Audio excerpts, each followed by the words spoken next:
Sige po, tayong manalangin. Holy Spirit, good morning and thank you for another Sunday. Salamat Lord dahil kami ay malakas. Kami, Panginoon, ay naramdaman namin yung iyong provisions for the whole week. And thank you Lord.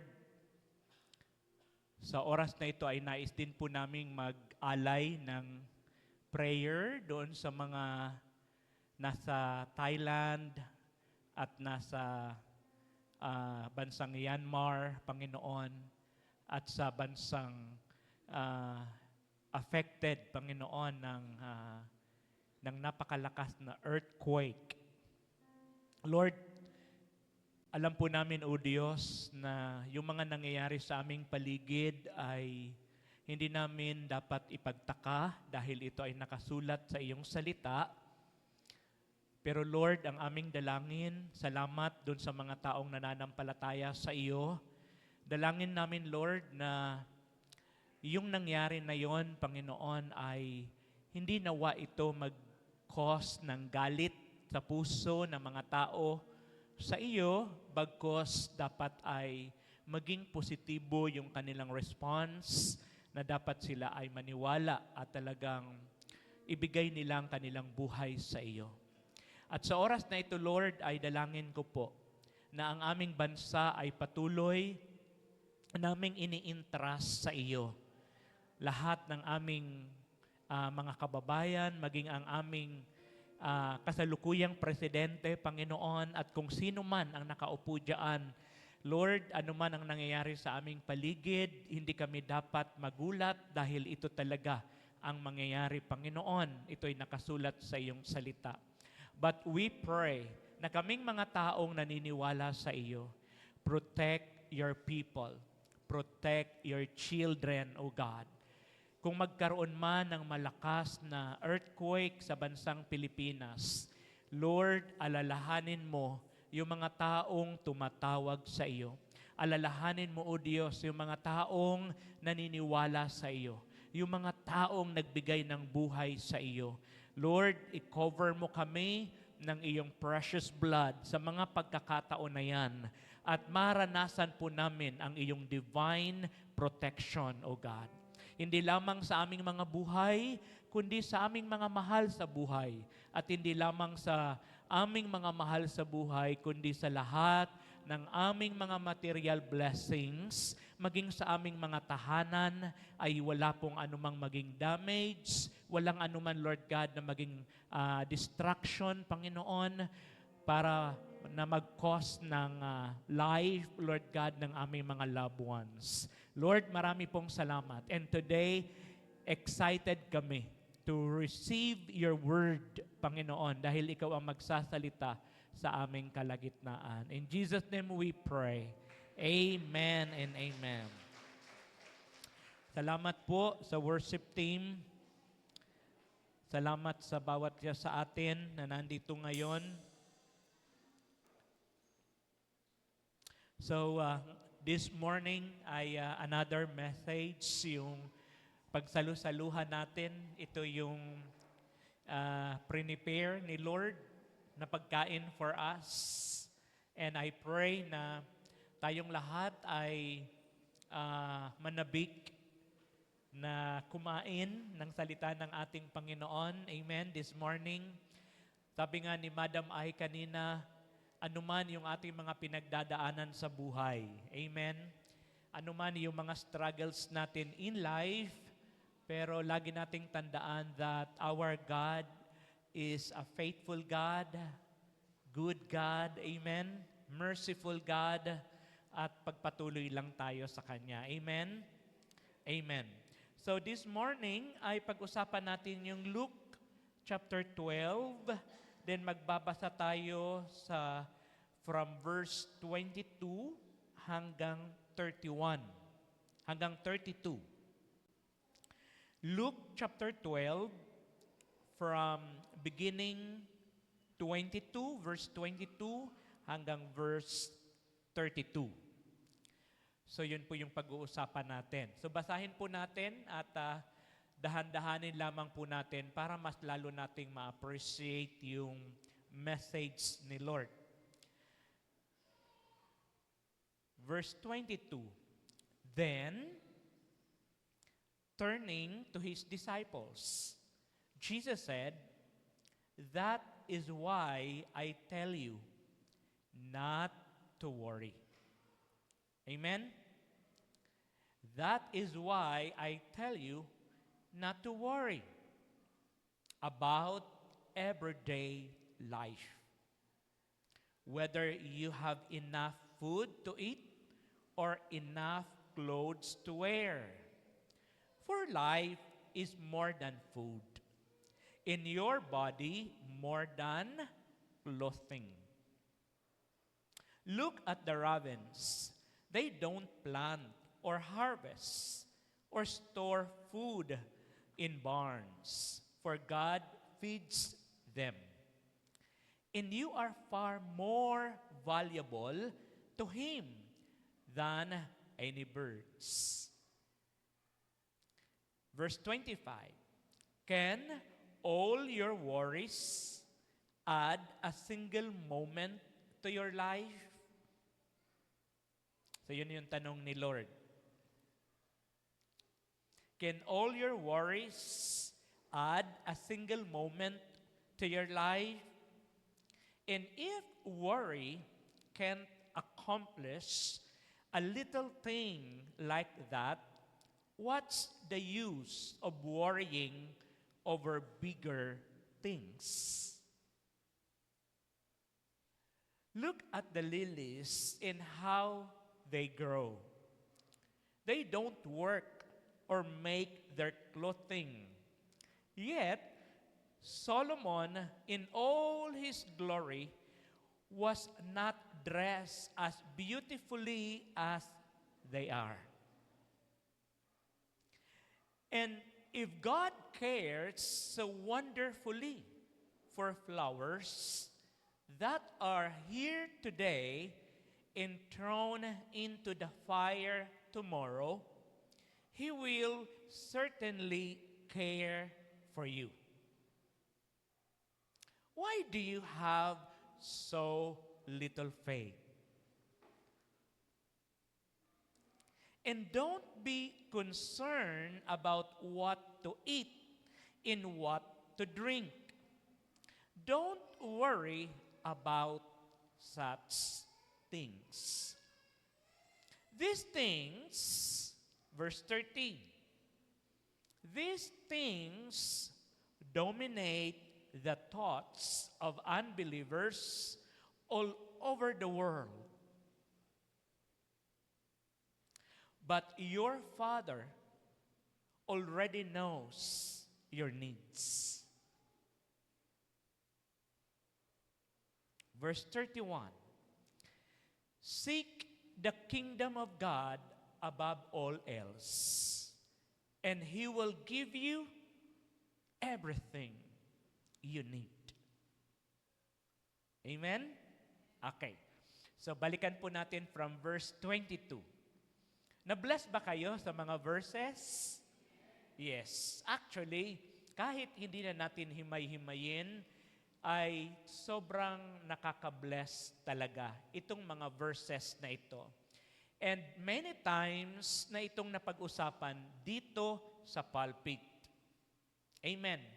But si Lord, nakakatuwa si Lord kasi lagi tayong binabalik ng Panginoon sa kanyang mga salita sa iba't ibang pagkakataon, sa iba't ibang panahon, at sa iba't ibang pamamaraan kung paano niya ito i-deliver sa atin, depende sa kung ano yung need ng kanyang mga audience. Amen. So ngayon, ang nagsasalita mismo ay si Jesus Christ. Amen? So siya mismo ang nagsasalita at ang kanyang sinasabi ay nagbibigay siya ng warning, but at the same time ay encouragement, and but at the same time ay ibinabalik niya sa tamang mindset yung mindset ng kanyang mga disciples. Maybe because that time ay nararamdaman ni Jesus na yung kanyang mga disciples, although sila ay mga disciples niya, pero mukhang medyo naiiba na yung takbo ng kanilang pag-iisip, although sila ay magkakasama araw-araw. Amen. So, yung mga verses na ito ay angkop sa atin dahil tayo ay mga disciples na. Hindi tayo mga new believer, tayo ay mga disciples na. Dahil tayo ay malalim na yung ating pagkakilala kay Lord, matagal-tagal na rin yung ating relasyon sa ating Panginoon, at tayo ay mayroon ng malalim na ugnayan sa Kanya sa ating pananampalataya. Pero sa umagang ito, mga kapatid, sa umagang ito ay mayroon si Lord na gustong tingnan sa atin, but at the same time, gusto din ni Lord na tulungan natin yung ating mga sarili na mag-evaluate kung ano na nga ba talaga yung takbo ng ating isipan everyday. Amen. So, yung title kasi ng message na ito ay Assignment-Minded. Assignment-Minded. So, yun po yung pag-uusapan natin. So, pero bago ako pumunta doon sa title na yan, bago natin pag-usapan yung mensahe na nakapaloob sa message na yan, kailangan muna nating balikan ano yung pinaka-main subject sa oras na ito. Ang pinaka-main subject sa oras na ito is about life. Amen. At pag pinag-uusapan ang buhay, napaka-broad na usapin. Kapag pinag-uusapan ang buhay, hindi po tayo matatapos sa isang araw. Dahil ito ay napakalawak na usapin. Pero ngayon ay sa napakalawak na usapin about life, ang magiging focus muna natin ngayon ay yung takbo, yung focus ng iyong pag-iisip. Amen. Kasi pag sinabing assignment-minded, ibig sabihin ay yung isip mo ay nakafocus doon. Your consciousness, your awareness, yun yung focus. Kasi yun yung gusto mong magawa, at yun yung gusto mong simulan, at yun yung tinatrabaho mo para matapos. Amen po ba? But today, people of God, yung isip natin ay ano na ba yung focus? Amen? Tayo ba ay assignment-minded pa din? Or every Sunday, nasa loob tayo ng church. Every day, nagbabasa tayo ng word ni Lord. Pero kumusta yung takbo ng ating pag-iisip ngayon?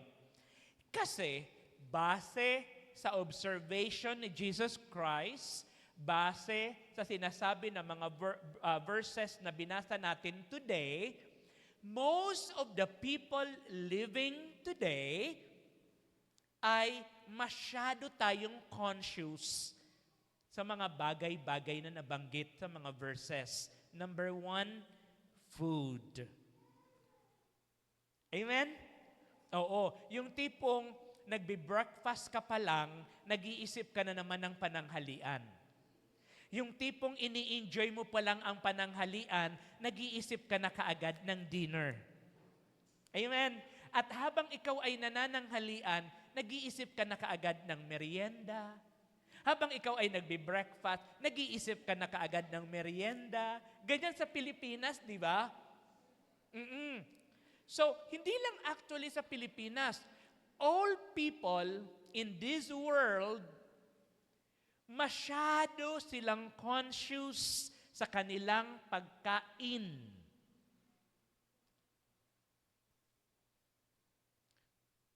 Amen. Huwag kayong mag-guilty kasi pare-parehas naman tayong guilty dyan. Amen ba? Oo. Lahat naman, di ba? O, tingnan mo. Hindi ka pa tumatayo sa higaan mo, ang laman ng isip mo, ano ang lulutuin mo. Tama ba? Amen ba? Yung patulog ka pa nga lang, nag-iisip ka na, ano kaya ang kakainin natin bukas? Pakikalabit yung katabi mo. Parang ikaw yung pinag-uusapan ngayon. Di ba? Ganun kasi tayo. Oo, di ba? Oo. Lalo tayong mga magulang, di ba? Nag-iisip tayo sa mga anak natin. Oo. So, napansin to ni Lord. Napansin to ni Lord. Ano yun? Bukod daw sa food, sa idadamit, sa isusuot. Then sa ano? Sa iinumin. So 3 basic need ng tao, pagkain, inumin, at isusuot. Ngayon, ang tanong, mali ba na isipin yung mga bagay na yon? Hindi po. Hindi mali ang mag-isip ng kakainin. Hindi mali ang mag-isip ng isusuot. Hindi po mali ang mag-isip ng iinumin. Kailan nagiging mali ang pag-iisip ng pagkain, ng inumin at ng isusuot?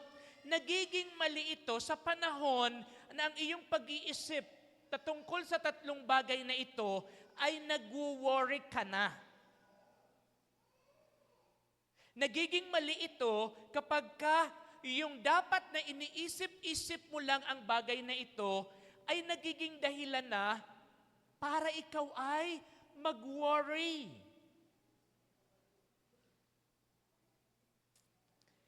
Kapag pumasok na yung worry, kapag ang bagay na ito ay nagiging cause na, nagiging dahilan na ng iyong pagiging problemado, kapag ang 3 bagay na ito ay nagiging problema na ng iyong kapayapaan, wala ka ng peace of mind.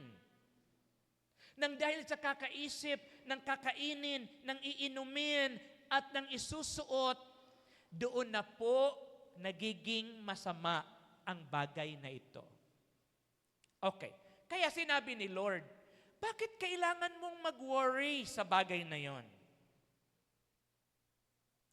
Kung yung mga ibon nga, yung raven nga, hindi sila nagtatanim. Pero pinapakain naman ni Lord. Inaalagaan ni Lord yung kanyang pakpak.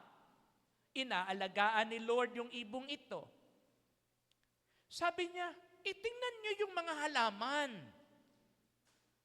Alam niyo ba na yung mga halaman, maganda ngayon, panggatong bukas. Anong ibig sabihin? Napakaiksi ng kanyang contribution. Tama? Napakaiksi ng kanyang life. Kasi maganda ngayon, panggatong bukas. Pero, konti yung kanyang contribution, maiksi yung kanyang buhay, pero pinagmamalasakitan ni Lord. Amen ba? Yung ibon, hindi nagtatrabaho. Walang kakayanang magtanim. Amen. Pero, pinagmamalasakitan ni Lord.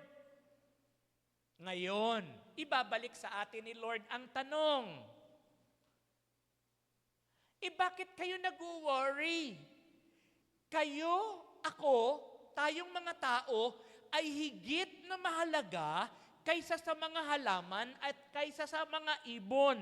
Mahaba ang ating buhay, matindi ang ating contribution, maganda ang ating ginagawa. Bakit ka nag-worry? Sabi ni Lord, your Father in heaven knows your needs. Yung tatay natin na nandun sa heaven, alam niya ang pangangailangan mo. Alam niya na kailangan mo ng food, alam niya na kailangan mo ng iinumin, alam niya na kailangan mo ng damit na isusuot. Amen. Kaya hindi ka dapat mag-worry because our God, Father, is a good provider. So ano ang problema? Bakit ito ay nagkukos ng worry sa atin? Ipupunta ka lang doon sa verse 28 at sagutin mo lang yung tanong na, why do you have so little faith? Tanungin mo yung katabi mo, bakit kasi ang liit ng pananampalataya mo? Tanungin mo yung katabi mo, malaki ka naman, pero bakit maliit ang iyong pananampalataya? Di ba? Kaya sabi nila, si Lord, tinanong niya yung mga disciples. Tingnan niyo mga kapatid, tingnan niyo mga anak. Ang kausap ni Lord ay mga disciples niya. Yung mga disciples niya, kasama si Jesus Christ. Sino ba si Jesus? There, God. Miraculous God. Kayang mag-multiply ng bread, kaya mag-multiply ng fish, kaya magpagaling ng may sakit, kayang magbuhay ng patay. Lahat ay kaya niyang gawin. Pero, sabihin mo nga, pero, kasama nila yung ganong klaseng Diyos, pero yung faith nila, yung utak nila, hindi nakafocus sa pwedeng gawin ng Diyos na ito, kundi nakafocus sa ano ang kakainin, ano ang iinumin, ano ang isusuot. Sabi ni Lord, magkakasama tayo araw-araw, pero ang liit ng pananampalataya mo.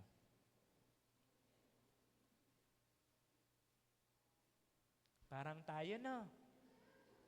Every Sunday tayo nag-uusap-usap. Every Sunday tayo nakikinig ng Word. Every day tayo nagbabasa ng Word. Kumusta yung faith mo? Alam nyo, mag-aminan tayo mga kapatid. Amen. Mag-aminan tayo. Walang taong pumasok ngayon dito na walang worry. Lahat tayo. May mga pinoproblema. Iba-iba nga lang. Amen. Kaya ngayon, sabihin mo sa katabi mo, ano problema mo? Di ba? Tanungin mo yung katabi mo, ano problema mo? Kasi alam ko mayroon yan. Mayroon dyan yung iba, ang problema, relasyon, minsan. Di ba? Minsan, ang problema, pamilya. Di ba?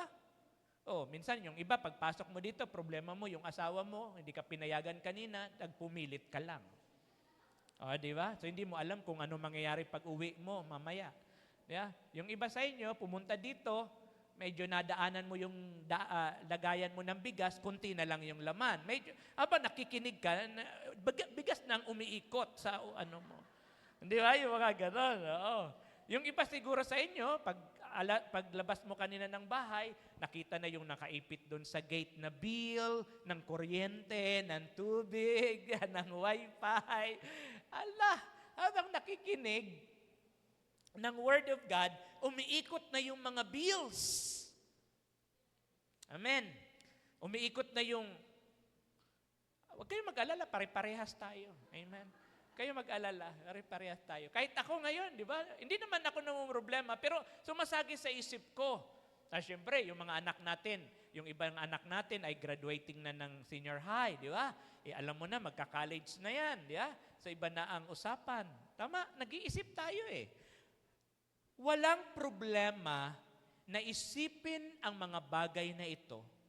Ang kailangan mo lang bantayan na yung pag-iisip-isip mo sa mga bagay na ito ay hindi nauuwi sa problema. Kasi pag nagproblema ka na, doon na nako-question yung ating faith. Amen? Amen. Sabi ni Lord sa verse 30, take note sa verse 30, these things, ano yun? Food, drink, clothing. Yun yung tinutukoy ni Lord. These things, anong sabi niya? Grabe yung ginamit niya. Dominate. Pag sinabing dominate, ito yung nag-occupy. Ito yung laman. Ito yung nangunguna sa iyong isipan.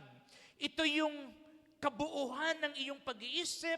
yun yung nagdo-dominate, nai-empower ka ng mga bagay na yun. So, these things dominate the thoughts of, basahin nyo nga, of, okay, balik ko yung tanong, unbeliever ka ba? Sagot, no. Ano nangyari? Ano nangyari? These things, ito daw pala, ganito daw pala, at ito daw pala yung pumupuno sa pag-iisip ng mga taong wala pang relasyon, pagkakilala, pananampalataya sa Diyos. So anong inaasahan ni Lord? Sana pala, hindi ito ang tumatakbo sa isip natin. Pero the moment na ito ay tumatakbo sa isip natin, ibig sabihin, tayo ay belong saan? Sa mga taong wala pang pananampalataya at relasyon sa Diyos. Okay?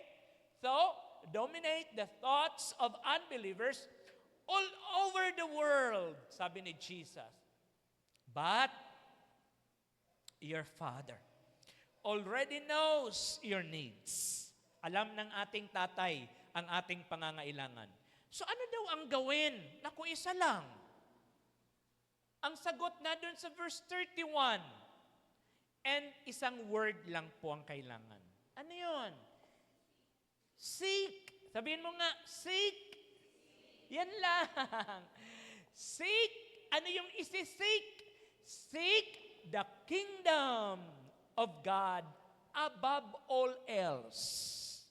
Higit sa pagkain, higit sa iinumin, higit sa isusuot, laging hanapin, laging isip-isipin, mag-i-occupy ng ating isipan yung yung kingdom ni Lord.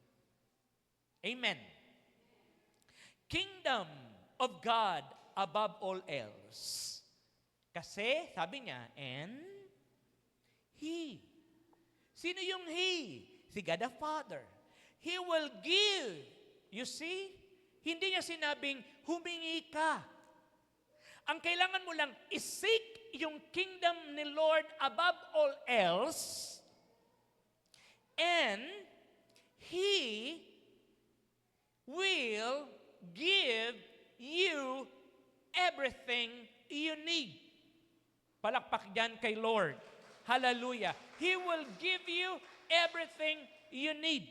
Yun ay decision niya. Hindi mo kailangan humingi. Ang decision ni Lord, pag sinik mo yung kanyang kingdom, higit sa pagkain, higit sa iinumin, higit sa iyong isusuot, alam na ni Lord ang iyong pangangailangan at kusa siyang magdi-decide ng lahat ng iyong pangangailangan ay kanyang ibibigay. Amen. Imbes na mag-worry sa iyong mga pangangailangan everyday, laging hanapin hindi yung katugunan sa iyong kailangan, kundi laging hanapin ang sino ang tutugon at kayang tumugon at kayang i-provide ang lahat ng iyong pangangailangan. Ang sagot, God the Father. Amen. Okay. So,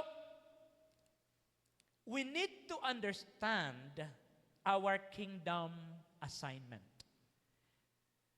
Kapag ang focus mo ay yung tatlong bagay, nakakalimutan mo na you have assignment given by our King na walang iba, kundi si God the Father. People of God, tayong lahat dito sa Pilipinas, under tayo sa leadership ni BBM. Ayaw mo, gusto mo. Kung ayaw mo, wala kang magawa. Because BBM is our King. our President of the Republic of the Philippines. Dito sa earth. Pero sa kingdom ng Diyos, ang hari ay walang iba, kundi ang God the Father. Our Savior na walang iba, kundi si Jesus Christ. Si BBM, President, pero si God is King of Kings. Amen. So, tingnan niyo po, pag tayong lahat na Filipino, meron tayong benepisyo na natatanggap mula sa gobyerno. Amen? Kapag nagkasakit ka, mayroong PhilHealth. Huwag tayong gumawa ng issue. Amen? So basta may PhilHealth. Amen? Oo. So, kapag ikaw ay inagrabyado, mayroong mga pulis. Amen? Under sa authority ng ating presidente. Oo. So mayroon tayong karapatang manirahan sa lupain ng bansang Pilipinas kasi ito ay benepisyo natin bilang mamamayan ng bansang ito. Dahil yun ang nakalagay sa Constitution. Amen. At nire-respeto yun ng ating presidente. Amen po ba? Ngayon, dahil ikaw ay belong sa bansang Pilipinas, hindi ka po pwedeng tumawag sa presidente ng US at sabihin mo na, Trump, bigyan mo rin ako ng benepisyo dyan. O di rat-ratin tayo ng ano. Bakit? Kasi wala tayong karapatang mag-demand sa Kanya kasi hindi tayo nakapaloob sa Kanyang kingdom. Amen. So, people of God, today, under tayo sa kingdom ng Diyos. Amen. At kung tayo ay nakapaloob sa paghahari ng Diyos, meron kang karapatan na humingi dahil ang Diyos ay ipuprovide niya ang ating pangangailangan nang dahil siya ay ang ating hari. Amen. Palakpak dyan kay Lord. So, every one of us has a divine assignment from God. Ako, meron akong divine assignment kay Lord. Tayong lahat, meron tayong divine assignment para kay God. Alam mo ba, kung bakit kinakausap ni Jesus Christ yung kanyang mga disciples those time, kasi nga, yung consciousness nila, wala na doon sa ipinapagawa ni Jesus Christ. Kumbaga, every day, magkakasama sila, pero yung kanilang isip, wala na doon sa divine assignment, bilang disciples, kundi yung kanilang isip, ano ang kakainin, ano ang iinumin, saan kukuha ng isusuot. Ako, may tawag kay Lord. Tayong lahat na nandito ngayon ay merong assignment kay Lord. Jesus instructs us not to be consumed with worry about our needs, people of God, bagkus kailangan maging conscious tayo saan? Sa ating calling sa Kanya. Amen? Amen? Sabihin mo sa katabi mo, may tawag ka pala. Oh, wala nang nagawa. May tawag tayo, amen. God knows our needs and will provide for us as we seek His kingdom. Okay, halimbawa, kung ikaw ay belong sa military. Kung ikaw ay militar. Amen. Kung ikaw ay government employee. Ikaw ba ang magpuproblema kung saan mo kukunin yung isasahod mo sa sarili mo? Hindi. Anong kailangan mong gawin? Dapat conscious ka, nakafocus ka sa kung ano yung pinapagawa ng office kung saan ka belong. Amen. Kung saan ka belong, kung saan ka company belong, kung ano yung in-applyan mo, kung ano yung trabaho mo, yun dapat yung focus mo. Amen? Habang yun ang focus mo, habang yun ang ginagawa mo, yung boss mo ang iniisip-isip niya naman ay yung sahod mo. Amen. Palakpakan natin si Lord.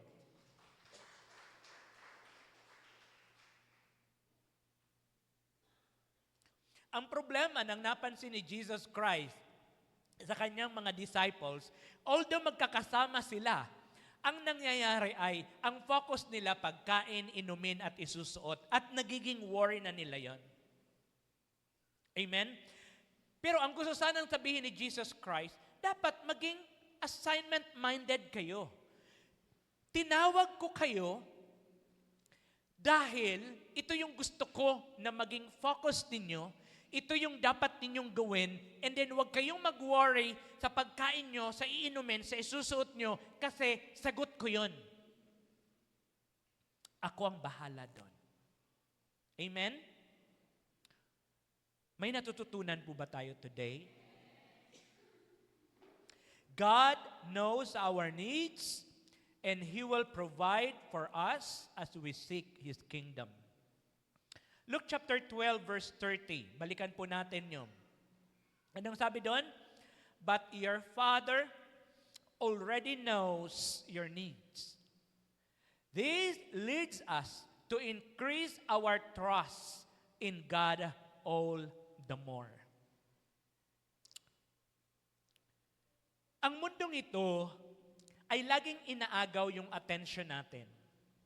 Amen? Laging inaagaw. Kapag mayroon tayong nararamdaman sa health natin, si Satan, ang gusto niya, mag-focus tayo sa nararamdaman natin sa health natin. Pero ang gusto sana ng salita ni Lord, mayroon kang nararamdaman, focus ka sa healer. Amen. May pangangailangan ka, tayo, focus tayo, paano ko kaya ma-provide to? Amen. Kaya, ano magiging gagawin natin? Work dito, work doon, work dyan, hanggang sa panahon na hindi na tayo o nawawala na sa consciousness natin yung God na provider ng life natin. So tayo na ang nagpo-provide sa sarili natin. Kaso nga lang, pag tayo na ang nagpo-provide sa sarili natin, salamat kay Lord kasi ino-honor niya naman yung ating pagsusumikap. Amen? Pero aminin din natin ang katotohanan na sa ilang taon mo nang nabubuhay sa mundo, grabe ng pagsusumikap mo, actually grabe ng kasipagan mo, pero yung kaunlaran na natamasa mo ngayon, sa totoo lang, hindi sapat kung ikukumpara kung gaano ka kasipag, kung gaano ka katipid, yung mga panahon na nauuhaw ka, hindi ka umiinom kasi ayaw mo gumastos, sa panahon na gusto mong bumili ng damit, hindi ka nagsha-shopping dahil grabing pagtitipid mo, sa panahon na gusto mo sanang kumain ng ice cream, na inilalagay tapos tinataktak ng ganon, hindi nahuhulog, pero ayaw mong bumili nun kasi naisip mo mahal. Ilang inasal na ang dinaanan mo, pero ang sabi mo, wag, mahal, mag-ihaw na lang ako ng manok sa bahay. Amen? Ilan ng mga restaurant ang nadaanan mo, tumitingala ka, pero iniisip mo, sa bahay na lang ako magluto. Amen? Aminin natin. Grabing pagsusumikap natin, grabing pagtitipid natin, to the point na hindi na tayo halos bumili ng damit. Sa sobrang pagtitipid natin, grabing pagsipag, grabing pagtatrabaho, halos lahat gusto mo nang itinda. Halos lahat gusto mo nang ilako. Amen? Kahit yung mga luma mong mga gamit sa bahay, inilatag mo na sa harapan ng bahay mo. Ginawa mo ng ukay-ukay, grabing sipag. Pero balikan mo yung buhay mo ngayon. May bunga naman. Kahit paano. Pero napansin mo ba, sa kabila ng pagsusumikap mo, hindi mo talaga maabot-abot yung mga yung mga pinapangarap mo. Kasi alam mo bakit? Mas matindi ang tiwala mo sa kakayanan mo kaysa sa tiwala mo sa Diyos. Ang liit ng faith mo. Amen. Sabihin mo sa katabi mo, liit ng pananampalataya mo kasi. Di ba? Mas believe ka sa sarili mo kaysa sa mag-believe ka kay God. May mga taong ganon. Masyado silang believe sa kanilang kakayanan kaysa sa ilagak nila yung faith nila kay Lord. Amen. Hala, wala na nag-i-amen. Mag-amen kayo. Hallelujah. Amen. Alam niyo, people of God, sabi ko nga, kahit marami kang pera sa mundong ito, yung pera mo, limitado yan. Amen.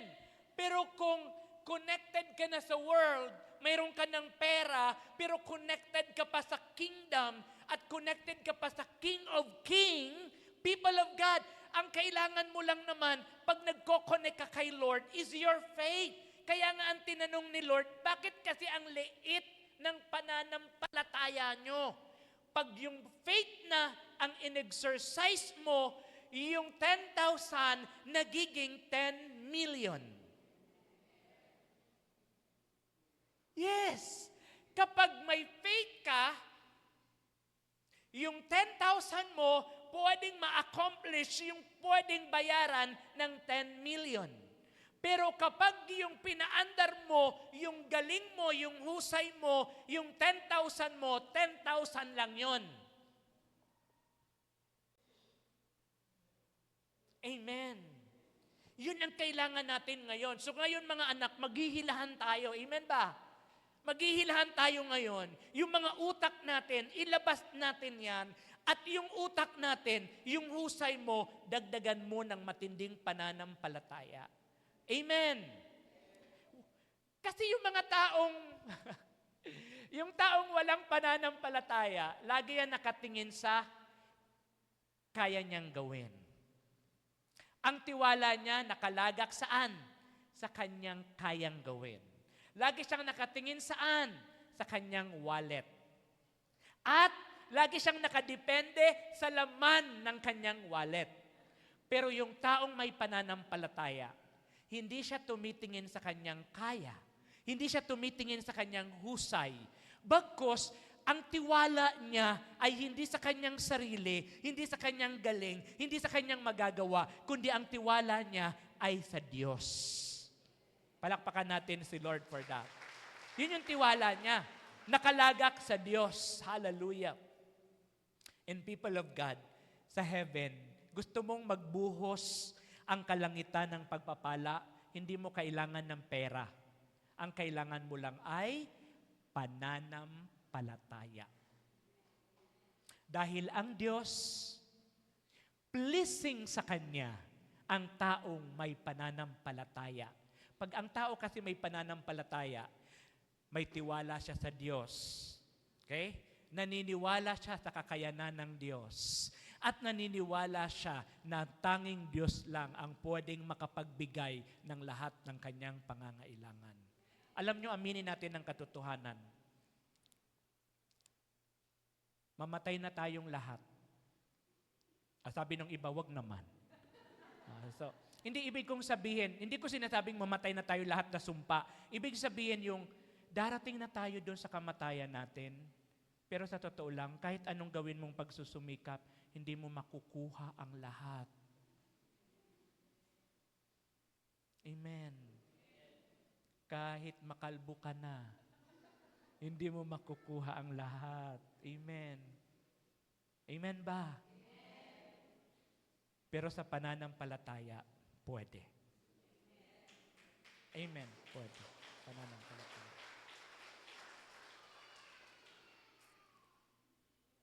Punta na tayo doon sa points. Kasi nasa introduction pa lang tayo. Okay. So punta na tayo sa point. Having an assignment-minded, ito yung mga kailangan dyan. Ano yun? Number 1, a call to focus. Alam nyo ba kung bakit tayo napapahamak? Tanungin nyo bakit? Alam nyo ba kung bakit tayo napapahamak? Dahil ang utak natin ay magulo. Ang utak natin ay sanga-sanga. Gusto pumunta doon, gustong gawin ito, gustong gawin iyan. Wala. Pag ganyan ka mag-isip, wala tayong mararating.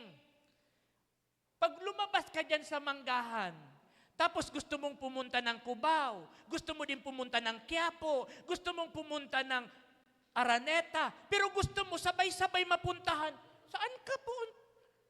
Buang ka, sabi sa Bisaya, di ba? Wala kang mapuntahan nun kasi sabog ang utak mo. Amen. Ang kailangan ni Jesus Christ sa kanyang mga disciples that time, focus kayo sa ipinapagawa ko. Ano yon? Win souls in making disciples. Mag-win kayo ng souls, mag-disciple tayo, focus kayo dun sa divine calling ninyo. Ako bahala sa pagkain, ako bahala sa inumin, ako bahala sa isusuot. Basta focus kayo doon. Tayo mga tao sa mundong ito, sabog talagang utak natin. Gusto niya si ganito, pero gusto niya din si ganyan. Anong ginawa niyang kanta? Sana dalawa puso ko. Kasi gusto niya ito, buang na. Amen. Hindi po pwedeng ganon. Ang taong may focus, yan yung taong may mararating. Amen ba? Isang magandang example, si Henry C. Diba? Biruin mo. Number 1 na siya pinakamayaman sa buong Pilipinas. Grabe, people of God. Ang yaman na, saan nagsimula? Nagtinda lang. Wala siyang mall. Hindi siya nagsimula sa mall. Hindi siya nagsimula sa may puwesto. Anong ginawa niya? Naglatag-latag lang ng mga sapatos. Tingnan mo naman ngayon. Kasi nag-focus. Ang Filipino, iba. Hindi ko makita yung sapatos. Listen ko na to, medyas na lang ibenta ko. Matumal ngayon ang medyas. Di ba? Ganun ang Pilipinas. Matumal ngayon ang medyas. Tsinelas na lang itinda ko. Tayo mga Pilipino, pag nagnegosyo, tingnan mo hindi yan kumita ng isang linggo, isasara niya na business niya. Tapos ano mag-iisip na yan? Kausapin na yung kapitbahay. Ano yung malakas ba kita mo dyan? Oo, malakas. Ginaya niya na. Oo, di ba? Ganun ang mga Pilipino. Kakaiba. Pero ang mga Chinese, mag-focus sila. Ayaw ko kasing ma-identify at ayaw na ayaw ko mag-solicit sa City Hall. Ayaw ko na nakilala yung pangalan ng church sa City Hall dahil nangihingi ng upuan. Kawawa. Di ba? Yung church ni Lord, tapos kawawa, wala kasing focus Walang focus Ako may focus. Hindi ako maghanap ng Koreano. Ako palang mukha na akong Koreano, hindi ko kailangan ng Koreano. Hindi ko kailangan ng Koreano. Hindi ko kailangan ng foreigner. Alam niyo, people of God, even this church, hindi ako nagsabi kay Bishop, parang awa mo na, tulungan mo kami. Hindi. Kay Pastor Parkman, hindi rin ako nagsulat kay Pastor Parkman. Wala. Kasi ang kailangan mo, focus ka kay Lord. Si Lord ang maghanap ng paraan to support your need. Yun ang kailangan natin. So, every day, kaya tayo nagwo-worry, kaya tayo nilalamon ng buhay, ng pangangailangan ng buhay. Kasi ang lagi nating iniisip, yung pangangailangan ng buhay, kaysa isipin natin kung sino yung nagbigay ng buhay. Dapat ang isipin mo, si Lord ang nagbigay ng buhay. Pag binigyan ka ni Lord ng buhay, kasama dyan yung pagkain, kasama dyan yung isusuot, kasama dyan yung iinumin. Ang kailangan mo lang ayusin, pananampalataya at focus lang sa Kanya. Amen? Hallelujah. So kapag may pinapagawa sa iyo si Lord, trabahuhin mo. Amen. Yung negosyo mo na pinapagawa sa iyo ni Lord, yun ang gawin mo. Huwag ka na maggaya-gaya ng ibang negosyo. Kung marunong ka magluto ng kakanin, magluto ka ng kakanin. Mag-isip ka. Gusto ang naluluto mo ba, puro matamis? Sunod naman, magluto ka ng maanghang. Amen. Natawa kayo, di ba? O sa susunod naman, magluto ka ng maalat. Kasi para doon sa mga gustong na maalat. Di ba? Sa gusto ng matamis, mayroon. Gusto ng maanghang, mayroon. Tayo, imbes na mag-isip na i-improve kung ano yung ginagawa natin, hindi tayo nag-iisip ng improvement, kundi nag-iisip tayo ng gaya-gaya. Kaya, kasi ganun yung Pilipinas . 'Di ba? Sa gusto ng matamis, mayroon. Gusto ng maanghang, mayroon. Tayo, imbes na mag-isip na i-improve kung ano yung ginagawa natin, hindi tayo nag-iisip ng improvement, kundi nag-iisip tayo ng gaya-gaya. Kaya, kasi ganun yung Pilipinas . Sa totoo lang, alam niyo ba, people of God, ang lahing Pilipino, sobra talagang napakatalino natin. Amen ba? Ang ibang bansa, wala ibang wini-wish na magtrabaho sa kanilang company, Filipino. Mga hospital sa US, sa Canada, wala ibang dinidesire, Filipino.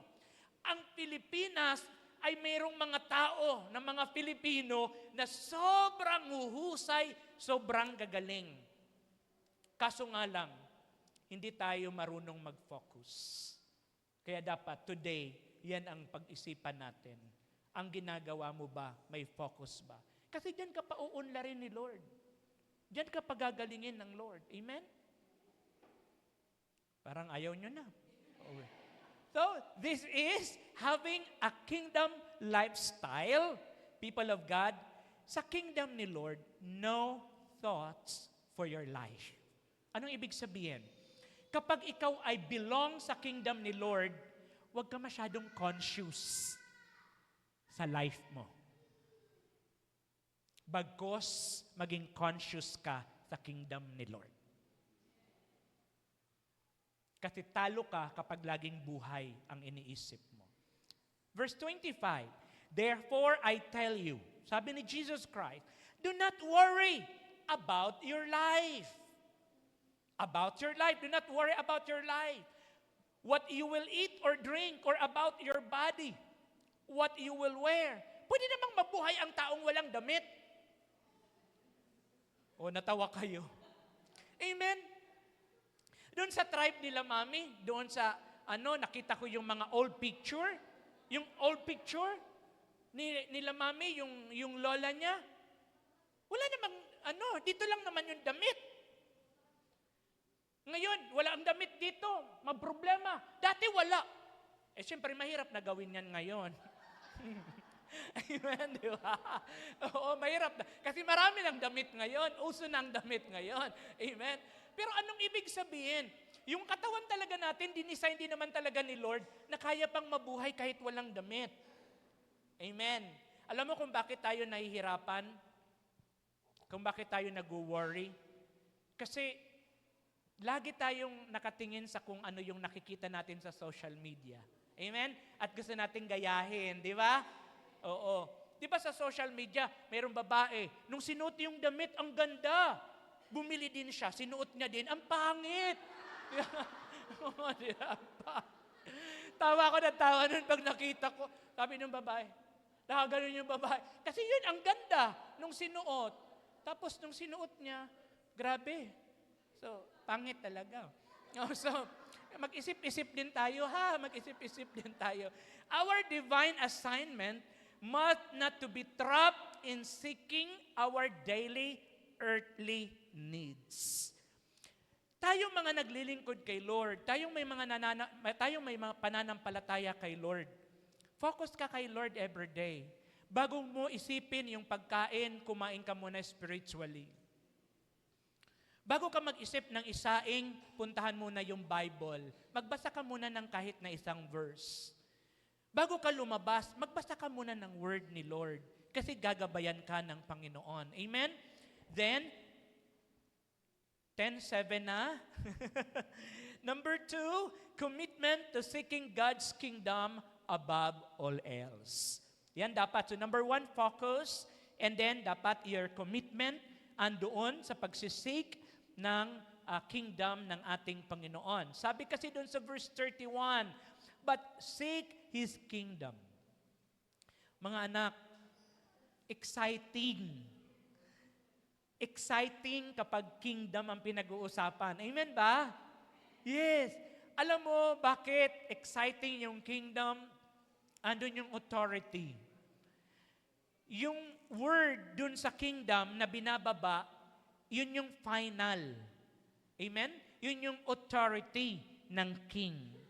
Dun sa kingdom, nung Old Testament, doon iniimbak ang lahat ng pagkain ng kanyang mga nasasakupan. Amen? So lahat ng pangangailangan ng kanyang nasasakupan, ng kanyang kaharian, ay doon manggagaling sa kingdom. So people of God, lagi mong isik yung kingdom. Kasi andon si Lord sa kingdom. Amen? Kapag sinisik natin si Lord, laging may provisions. Number 3, freedom from worries. Kapag ikaw ay connected sa kingdom at naiintindihan mo yung mga bagay na nandun sa kingdom na pwede niyang ibigay sa iyo, hindi ka na mag-worry. Bakit? Kasi nga, andoon yung provisions. Andoon yung pagkain, andoon yung iinumin, andoon yung isusuot. So, wala kang problema. Okay? Kaya tayo nag-worry kasi masyado tayong connected sa world, pero hindi tayo connected sa kingdom. Kaya dapat alalayan natin ang ating mga sarili. Amen? Bakit ayaw ni Lord tayong nagpo-problema? Alam nyo ba, people of God, sa panahon natin ngayon, karamihan ng tao namamatay sa cancer. Amen? Ano ang cause ng cancer? Stress. Bakit ka na-stress? Kasi nag-worry ka. Sino ang gumawa ng worry? Si Satan. Sino ang nag-follow nito? Tayo. Masyado tayo nag-worry. Amen. Pag tiningnan natin yung sarili natin sa salamin, nag-worry tayo. Pati butas ng ilong, pinoproblema. Pati tangos ng ilong, pinoproblema. Pati height, pinoproblema. Pati baywang, pinoproblema. Amen. Sa mga lalaki, pag manipis na ang buhok, pinoproblema din. Imbis na shampoo ng tao, shampoo na ng kabayo. Piruin mo, nakakatakot yun, maging kabayo ka, di ba? Kaya hindi ako gumagamit ng mga ganyang shampoo. Amen? Pag kalbo ka, salamat ka kay Lord kasi tipid ka na. Di ba? Wala kang shampoo. Amen. Sabon-sabon na lang. Tama? Bakit ka nag-worry? Tayo mga tao talaga, tayo din ang gumagawa ng ating mga sariling problema. Huwag mo problemahin sarili mo. Ikaw yan eh. Yan ang kulay mo. Matuwa ka. Ang mahalaga buhay ka. Amen ba? Oo. Ayan, yung height mo. Okay yan. Maganda naman kapag maliit. Kapag sa habulan, matagal kang makuha kasi maliit ka lang. May advantage kaya. Alam mo, may advantage sa mga ganyan. O, halimbawa, maitim yung balat mo. Okay lang yun. Kahit maarawan ka, wala kang problema. Diba? Kung uminom ka lang, ang kaputian mo ay dahil sa umiinom ka lang ng ano ba yun? Sunrox. O di maano ka na. Pag wala ka ng Sunrox, magpuproblema ka na naman. Amen ba? Oo. Kung may damit ka, wag mo nang problemahin kasi ngayon ang problema, may damit nga ako, hindi na usok. Wala naman sa Bible, yung uso lang ang isuot mo. Amen ba? May damit nga ako, iba naman ang kulay. O di sige, hayaan mo na. Basta ang mahalaga may isusuot ka. Amen ba? Huwag ka mag-create ng problema. Pag umarap ka sa salamin, pasalamat ka kay Lord. Amen? Sabihin mo kay Lord, salamat Lord, dahil malusog ako. O, sabihin mo sa sarili mo, salamat Lord, napakaganda ko Lord.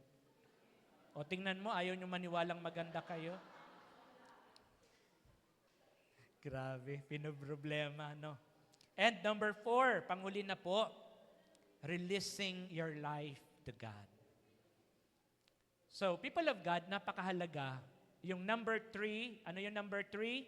Bakit nahuhuli yung screen?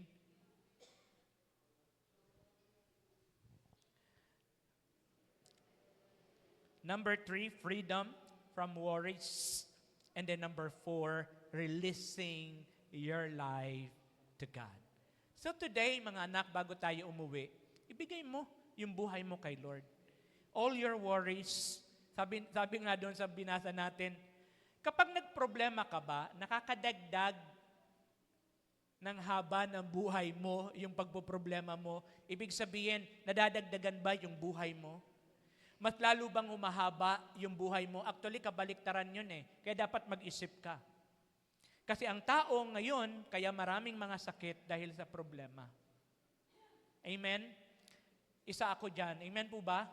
Sino dito yung mga taong mahilig magproblema? Kahit kapitbahay, pinoproblema. Oo, parehas tayo. Ganun ako. So, pero ngayon natutunan ko na, bahala kayo sa buhay nyo. Buhay nyo yan, may buhay din ako. Amen ba? Oo. Kasi, pag pinoproblema natin sila, mahirap, nadadamay tayo. Kasi, dati pinoproblema ko yung mga nagsasabong dyan. Oo, sabi ko, pag magkahulihan, mamaya makapasok dito, akala nung pulis, nagsasabong din tayo dito sa loob. Di ba? So, pati yung mga nagsasabong doon, namong problema ako. Ngayon, masaya sila na ganun. Okay lang. Oo.